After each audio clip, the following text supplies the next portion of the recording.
Сегодня, как вы видели до этого, были проведены специальные учения совместно с МЧС Кыргызской Республики, совместно с Риом Авто, авторынок, находящийся в селе Вайнантоновка.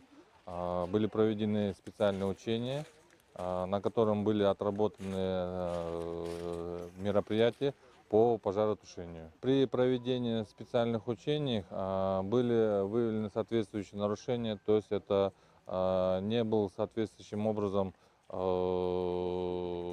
проезд для специальной техники, и некоторые огнетушители были в неисправном состоянии, на что были проведены соответствующие, были даны указания представителям авторынка, на которые они в последующем заверили, что они устранят все эти нарушения. Но по итогам учения можно сказать, что оценка данного учения, можно сказать, 4.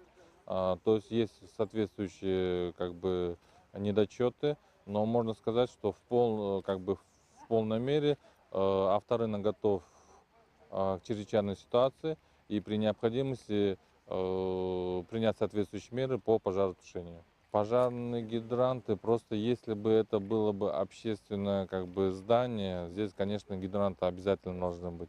А так на территории авторынка имеется специализированная бригада, как вы прекрасно видели, которые при необходимости они принимают соответствующие меры по пожаротушению.